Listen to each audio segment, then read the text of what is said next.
Have you ever noticed that on Rich Social Worker, I don't actually talk about social work? I talk about money. I talk about having a wealth mentality. I talk about entrepreneurship. And I try to talk about things and bring guests on that can expand not only my knowledge, but your knowledge as well. That's why I'm so excited for the conversation that you're about to hear that I had with Tiffany Tait. Now, Sis is an LCSW. She started two companies, and by the age of 35, she has already retired as a healthcare executive and created a portfolio with her partner that's worth almost $3 million.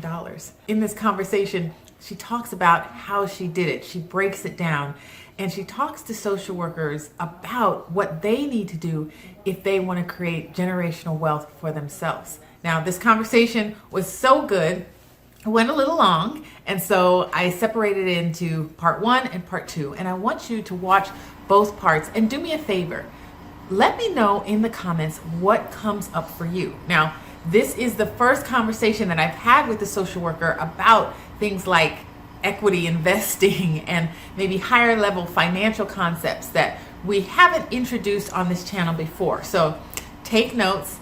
And like I said, let me know what's coming up for you and what you're going to do after this conversation going forward. You'll probably notice that my background in the conversation is a little different, and that's just because I've been traveling and had some location challenges. So don't even worry about it. But without further ado, I'm excited for you to hear my conversation with Tiffany Tait. So I'm recording now. We're recording. So welcome to the channel. And I wanted to have this authenticity, and I wanted my viewers to see this and just welcome Queen. Thank you, Queen, for having me. Listen, thank you for being on the channel. I did a little poll, and my viewers said they like interviews, so this will be welcome for them. They're like, yay. So another voice. I hope. Absolutely. So let's start out. I want to start out with the biggest influence in both of our lives. I don't talk about it a lot on my channel, but let's talk about God, because you put God front and center of your business. And I love it. I think it's boss. And I want to start out just with an understanding of why is that important to you, and what does God have to do with business and money and wealth in your eyes? And keep in mind, I'm sure you will, not all of my viewers maybe have a belief in God. You're a social worker, you know this, but why is that so important for you? So I think that the first thing I have to say is to the viewers, right, whether or not you accept the God of my understanding, right, I think it's a completely important aspect of anything we do, the spiritual connection, right, living a whole and full life. So I understand that everybody doesn't accept the God of my understanding. I'm good with that. I have a dear friend who says, I'm not here to convince or convict, right? And I like that. And so I would say that God for me is simply the center of my life. I don't know anything else at this point, because desperation has brought me to a place that I had no place else to go, right? And that's where I've had to grow from. My mother was, put us into the church at maybe the age of 8 or something. I started going to church, and she went very deep into the church. I ran the opposite direction by the time I got to college. And then my life stopped. I had a lot of trauma very quickly. I lost my oldest son when I was only 23. He passed away. And it was within the 10 years after that, I've had a ton of grief. My mother, my father, my grandparents. And so every step of the way, it was simply, how do I get to the next step and survive? I wasn't even thinking about making money and succeeding. It was really about survival. And so I remember just really getting back into line with God. When things are so out of whack, something's off. How do I focus on you? And I became completely dependent on him. My business partner, Dr. Lilly, discusses us living in his permissible will versus us living in his perfect will. And there was a lot of times that God blessed me in his permissible will, and I saw my career grow. But when I decided that I was going to live for him, I couldn't have imagined, right? The success that I was able to see internally within my family system, within my soul, as well as financially. Oh, thank you so much. I'm so glad I started with that question. I do know that in your courses you have you talk about faith and finances. So what role does that play in helping your clients to get to the next level themselves? So that looks very different, right, for my clients and those that I coach that are faith-based entrepreneurs, social workers, helping professionals, than it does for when I'm doing large business deals and my investors. And that's very honest. Um, God usually doesn't come to the table when I'm doing a business deal. It's not usually something that comes up. It's not something that is knocked or embraced. It's simply business is business. And I go back and pray, right? And that's the role that God plays in my life in that, and using discernment, which is a gift that I believe my partner really has. Is this the right deal for us? But that's completely different and much more covert, right? It's very out loud with my coaching clients. What is our focus and how does that play into it? I do a course called Praise, Profits, and Purpose. I'm sorry, Praise, Purpose, and Profits. And we start with praise because I don't believe that you can get to the other sections, right? God is not going to show you your calling. He's not going to release this opening to you for your purpose. And that purpose is not going to turn into this huge financial long-term gain that both feeds you spiritually and financially without the profits, right? So it goes in order. And we start with focusing on the praise. And as social workers, part of that praise is our strength-based perspective, right? My business partner is a psychologist. And so that's looking at what has God done, not what's gone wrong, right? But what has He done up until this point? What have we survived up until this point that gives us the ability to say we should be grateful to be here one more day? And then we could focus on what is our purpose, what is our calling, and how do we scale that calling up to make us financially wealthy and create generational wealth for us? How do you go from social work though to private equity? That I know a lot of people have that question. So it was a very quick transition, I would say. I was a social worker and clinical for a very short time. I am an LCSW, but I was only practicing clinically for maybe 3 or 4 years. I transitioned into more of administrative healthcare and then executive healthcare. So then I became a program director, clinical director, and then I started to see programs fail because I was thinking with my clinical mind. And I was like, why do these healthcare organizations keep failing, keep losing funding, keep not understanding how to build Medicaid? I don't understand what the disconnect is. And I had to figure it out. So me and my business partner decided to figure out why these people were failing so that we didn't keep losing jobs, right? Everybody loses funding, the social worker loses the job. And we embarked on something huge in that. We started a company called Paradigm Behavioral Healthcare, which became a national consulting firm. And we focus on maximizing payer reimbursements and claims for hospitals and treatment centers. And that took off extremely well at the time, right? Because the long suffering comes first. And then at the same time doing that, we were working full time as executives within the healthcare industry. And so we were able to build simultaneous kind of structures. And while we were doing that, I was also learning. I was gaining partners because I play this, what I teach is called equity or exit. When you become the expert, you can determine that I'm not doing your job without a part of your company, right? So you're going to give me some sweat equity. And I teach people how to negotiate sweat equity and what those amounts and percentages should look like based on businesses. But that's how we first got our foot in the door. We had zero money, zero capital. None of our parents were born in this mainland. We're all first generation mainland Americans, me and my business partner. We had nothing.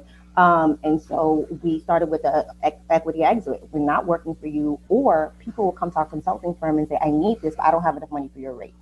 Sure. Well, then you're going to give me X amount of equity.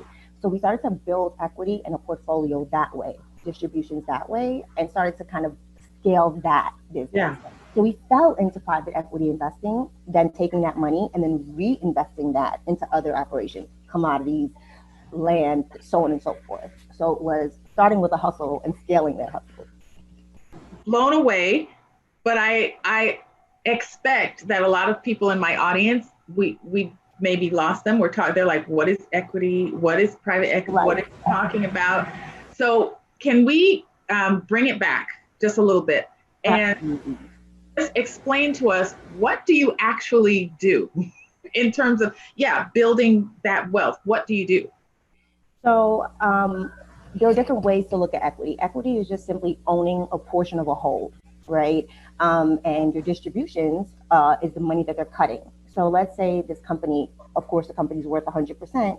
You may own 10% of that company, and now whenever that company cuts a distribution, whether it's they check their profits every quarter, every month, you get 10% of that profit. That's the simplistic answer.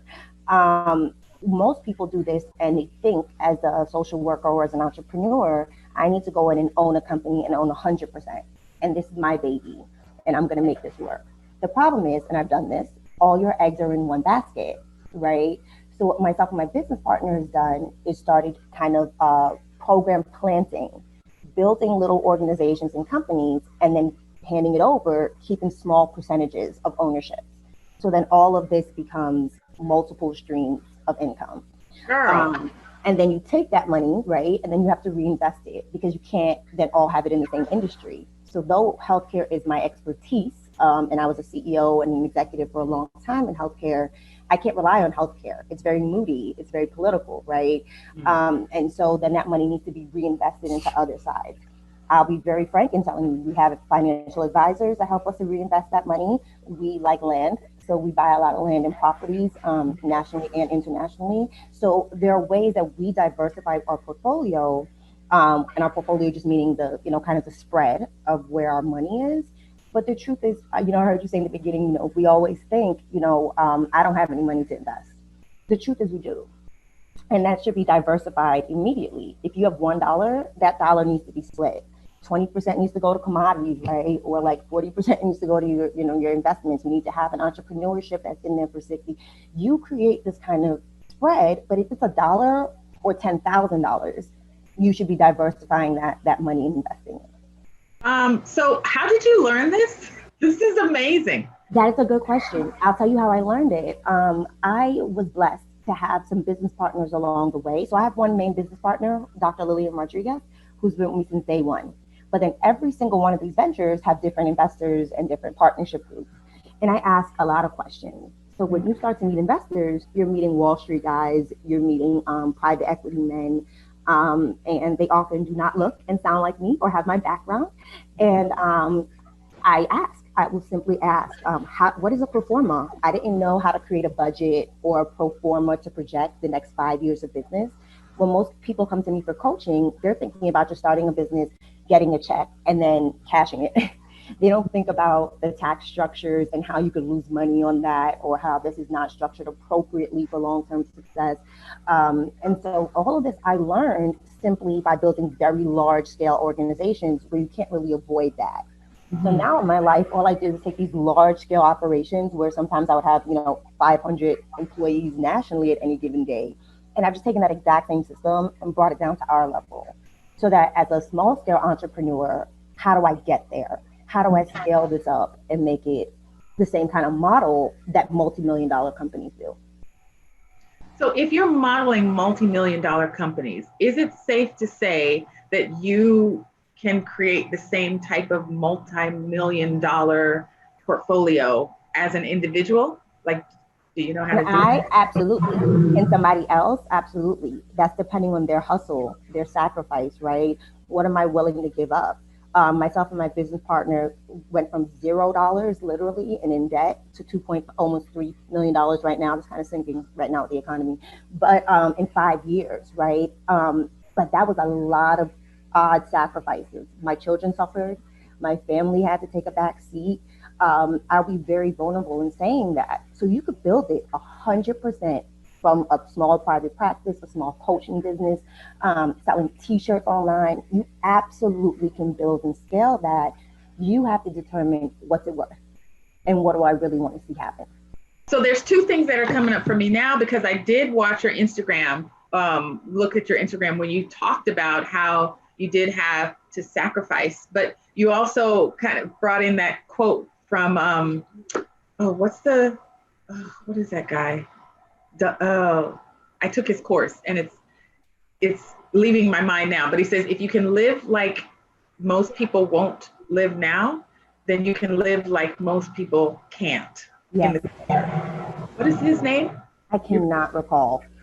I didn't say it exactly that way, but I know exactly what video you're talking You know about, what and I'm that's talking about. exactly what I was getting at. I'll put it in the show notes. Yep. Yeah, but you, and I just want to clarify for the audience that yes, you sacrificed for a short period of time, Correct. and so now you're able to be present with your family, with your kids. And 100. I think I read it right. Did you like retire, or you did something at 35? I retired. So I was a healthcare executive all the years. And I went into retirement in September. I just recently retired. So this coaching and strategic business coaching I do with Unorthodox Group is only about 10 hours a week. I don't take a lot of clients. I am in retirement. My kids did sacrifice a lot for me. And so now with them being homeschooled and life changing, my husband home, life looks different. But I do still take on coaching clients and work a couple hours a week. If you look at my Instagram, it's often in PJs. I couldn't tell that, but it's important for me to let social workers know what's possible, what else is possible for them. And so I'd love for you to share what you believe about that. You know, this typical social work life. Um, and yeah, can you just speak to maybe some of the unhealthy habits that we have, whether it's around our thinking about money or how we operate that doesn't actually support our best good? I don't want to be leading you here, but I guess No, it's exactly that. It's the thinking about money. It's the thought that as a social worker, and this is really going to trigger people, it's the thought that I'm not worth that money.